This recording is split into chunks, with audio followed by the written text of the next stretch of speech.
Hi, this is Shay Veronica.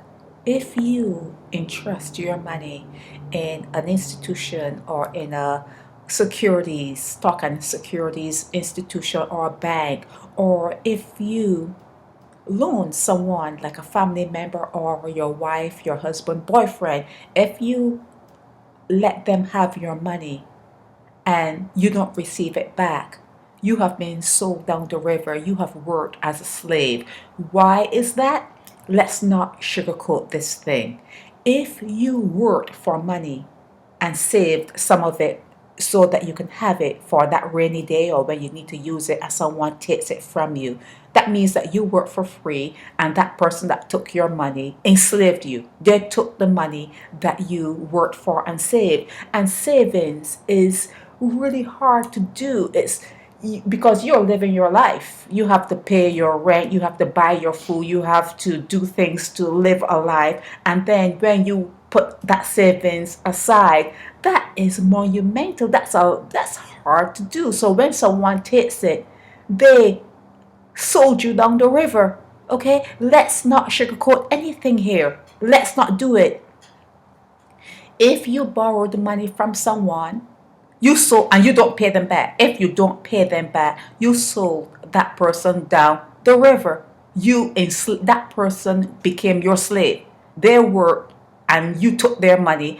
They didn't want to become a slave. They didn't do it willingly, but you created that slave situation because you took that person's money when they trusted you with it, when they took pity on you. A lot of times there's pity associated, especially in personal situations.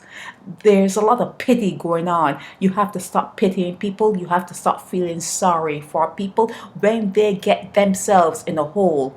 They didn't didn't come to you to get into the hole. You didn't even know them sometimes when they put themselves in a hole, but they will come to you or they will target you to get themselves out of that hole. And you need to recognize that you are just a target. You are just a stepping stone for that person to get themselves out of that hole. But the good thing about it is that anyone who steals from you, it's a good thing. Anyone who steals from you, anyone who puts you in slavery, especially on the lower end, where it happens from by someone that you know, someone who looks like you, someone who talks like you, and you think that they're okay. When that happens, that person usually loses 10 times that amount. Whatever they steal from you, they will lose 10 times or more the amount. They never succeed at it. They're not the colonial masters. They don't have that kind of skill.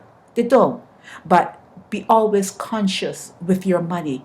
Diversify. Don't put it in one place. Don't put a whole lot of money in one place.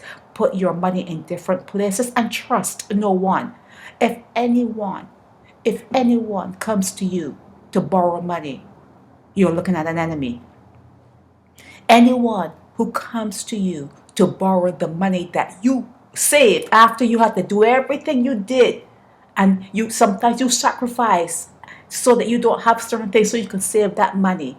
Anyone who comes to you to borrow that savings that you have sacrificed to save is an enemy. You have to look at it that way, whether they're all smiley and all, pathetic looking and crying and sorrowful. It is just an act. It is just an act. Trust no one. Take pity on no one when it comes to the money that you have saved, because after the governments and after everything else takes that money and you still put aside some for yourself. Do not give it, lend it, trust it with anyone. Okay? Do not trust no one. Trust no one. Usain Bolt, he should have a story to tell because of what has happened to him. It probably was someone that looked like him, talks like him, right there in Jamaica, his home, and that's what happened to him. Trust no one. Sherry Veronica.